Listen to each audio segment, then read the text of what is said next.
Got a new SEO client on board and excited to get started on it. But where do you start from? On-page optimization, off-page optimization, or social media signals? Confused? I am Noel Christian, co-founder of Eminent InfoWeb, and in this video I am going to show you how to prepare an SEO audit report in 7 simple steps. This report will give you clarity on your website's current scenario. Also, I will explain you why these steps should be included in your report. Keep watching.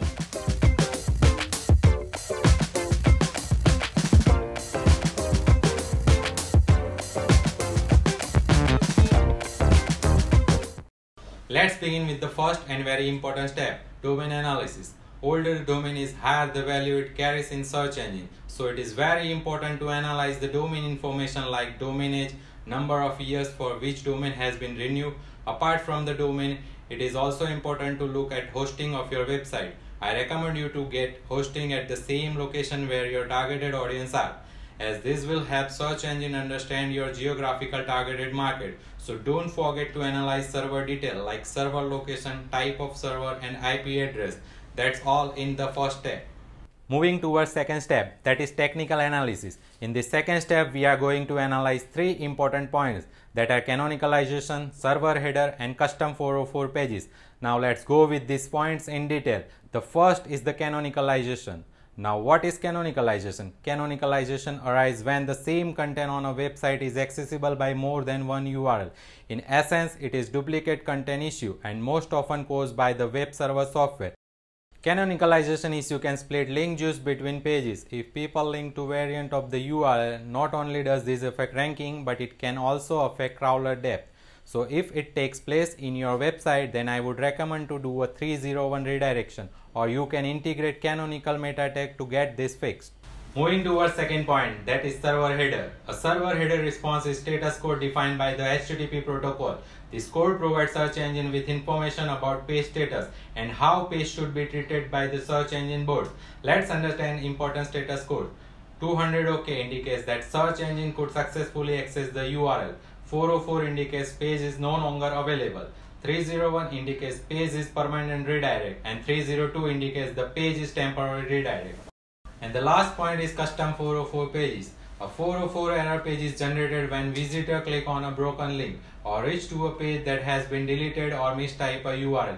Being SEO, we need to create proper 404 custom error page by providing link to sitemap along with home page, so user can easily navigate to desired page. That's all in technical analysis. Now let's move towards the third step, that is crawler access. Here we will analyze if search engine can crawl your website perfectly or not.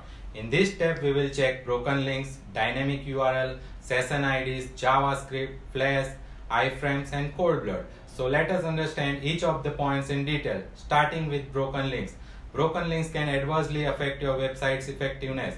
Poor usability from broken links can drive your potential customers away and prevent search engines from properly indexing your website. So here I recommend you to remove broken links or redirect that links to the new page of the website.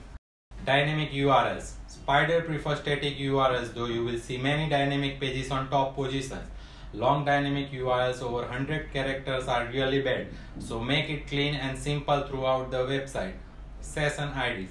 Session IDs in the URL are very bad for search engine Spider. The IDs continuously change while the Spider is crawling and creating a new URLs with the same content. So I recommend you to create neat and clean URLs without any ID. JavaScript. The use of JavaScript can look fantastic on your web page, though an excessive use will often hinder a search engine Spider, and search engine do not index most of the content in JavaScript. Additionally, problems arise when you use JavaScript for navigational links, because Google treats JavaScript link as script instead of text, so the chances of your web pages being fully indexed are lesser. Flash. While Google indicates they are now able to index content within Flash object, still it is advisable not to use Flash to deliver content. Flash should be limited to deliver visual presentation. Frame, an HTML technique allowing website designer to display 2 or more pages in the same browser window. Many search engines do not index frame web page properly, so we make sure that website does not have any iframe content. Code blur. Code blur is a term describing a HTML page that has lot of code and not much content. Excessive amount of code can interfere with the search engine spider's ability to crawl your site completely. That's all with crawler access. Let's move toward the fourth step, that is site structure and taxonomy. In this video we have 10 different points as shown in screen. Let's go with each point in detail. First, file structure. While designing a website, try to keep the directory structure as simple and flat as possible. Don't set your content in the unnecessary subdirectory or folder. Pages that are deeply buried beyond one or two subdirectory will be crawled less often. Second, naming convention. Why naming conventions are important? Consistent naming convention accomplish two things. First, it allows search engine to understand the order of importance based on the keyword occurrence. And second, it establishes the community for user expectation when they arrive. Naming convention can also positively influence your search engine rankings. Third, content optimization. Content is a king for SEO. Well-optimized content always drive your website into top position in search engine. Content optimization generates a steady stream of traffic to your website, more particularly the one who are genuinely interested in your product and services. Fourth, internal linking. Ensuring that every page of your website gets found by the search engine spider is probably the simplest thing you can do for your ranking. When properly done, internal linking also increases the number of keyword phrases that your website has the potential to rank for. To strengthen the internal linking structure, one should use contextual linking. Fifth, HTML sitemap. It's wise to have the sitemap page linked from every other page in the site, or at least from important high-level category page and the home page. The sitemap should ideally offer links to all of the site's internal pages. 6. XML sitemap. XML sitemap are an easy way of webmaster to inform search engines about pages on their site that are available for crawling. An XML sitemap is a file that lists URL for a site along with additional meta about each URL, and it has effectively replaced older method of manual search engine submission. XML sitemap can help increase the number of pages from your index by search engine and thus increase visitor, notify search engine changes to your site, and may also influence how often Googlebot comes to visit. 7. Robot.txt. A robot.txt file is used to restrict search engine spider from crawling and not indexing certain part of your website. This can be much beneficial in increasing the crawl frequency and depth for the website. One of the best ways to improve crawler efficiency is to restrict robot from crawling images, JavaScript and CSS folder. 8. Duplicate content on site. Duplicate content relates to web pages that contains the same or very similar text, whether accidental or intentional. Duplicate content causes unnecessary load on search engine resources and provides no value to human users. Also, its impact negatively on SERPs, so it should be unique for each page. 9. Duplicate content off-site. Hosting identical content on different domains is something search engine does not like, as this practice has been used in the past to create artificial cross-linking scheme and efforts to manipulate search rankings. If you aren't removed from the SERP yet, the next worst thing is that you could end up with your site splitting the traffic between them. Instead, you should have one strong site that aggregates all the power of incoming links in one place. In essence, it creates self-competition, and end result is that you probably won't rank as high as you could have. 10. Website load time. Site speed is one of the factors that Google consider in search ranking. According to this metric, even 4 to 5 second difference in website loading time can cost billions to the retailers. In fact, according to their findings, a 1 second delay in page response can lead to a 7% reduction in sales. So take action and improve your page speed now. Alright, that's all for site structure and taxonomy. Let's move towards page coding, which is our 5th step.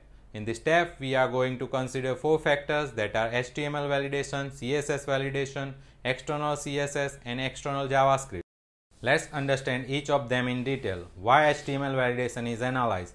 Invalid HTML markup can result in a document being misinterpreted by search engines. While there is some debate over the true impact of valid source code on search engine indexes. If Google only indexed valid pages, then index would contain millions of pages instead of billions. Why CSS validation should be analyzed. Although it does not provide a significant SEO benefit, valid markup of your CSS is strongly encouraged. From a usability point of view, valid CSS provides accessibility, cross-browser compatibility, and design consistency. Also, we need to check external CSS. All CSS styling code should be in external CSS file. Doing so will decrease your file size and increase your text to code ratio. Last thing to check in this step is external JavaScript. As the best practice, it is highly recommended to place JavaScript into an external file, especially if you have the same JavaScript appearing on every page. That's all with the page coding. Let's move towards the sixth and most important step, that is on-page optimization. Let's begin with title tag. The title tag is considered to be most important on-page optimization element. The title tag should include all targeted keywords on given pages and optimize according to SEO best practices. Second is meta description. Meta description tags are extremely important in gaining user click-through to your website, offering the opportunity to advertise your content to user and show that you have exactly what they are looking for. Third is heading tag. H1 to H6 headers are the highest level content label on a web page and should be closely tied to the search term. Search engine like Google favors website that uses header tag properly. Fourth is the alter text. Search engines can't read what the picture on your website is all about, so it is very important to describe these pictures with relevant text. Alter text that contain keywords can slightly improve search ranking in the web as well as in image search. Fifth is anchor tag. Search engines use link reputation to determine what a page is all about and should be ranked for. Keyword-rich anchor tags are good for usability as it helps human visitor in understanding which elements are expected on the destination page. If a link says blue shoes, then they would expect to see blue shoes on the landing page. Our last but not the least step is spam detection. In this step, I am going to give you information of meta refresh, hidden tags, hidden links, links farm and keyword stuffing. Now why should we analyze meta refresh? Some search engines consider meta refresh tags to be spamming techniques, while others consider it as a redirect code. To be on the safer side, use server level 301 or 302 redirect. Now what is hidden text? Hidden text is the manipulative activity in which texts are kept hidden for user but not for search engine. So search engine consider hidden text as a black hat SEO techniques which may result in a complete ban from search engines. Now hidden links. Hidden links are considered as a black hat SEO technique similar to hidden text. Don't use single pixel links or any other ways to hide your links. Now what is link farm? An intentionally created web pages that is stuffed with tons of outgoing links just to exchange link with other link partners. This is very dangerous, so please avoid this. Now let's talk about keyword stuffing. Placing excessive amount of keywords in web pages for sole purpose of search ranking is another way of spamming. Okay, that was all about SEO audit. I hope you guys are clear with all the 7 steps that I have explained in this video.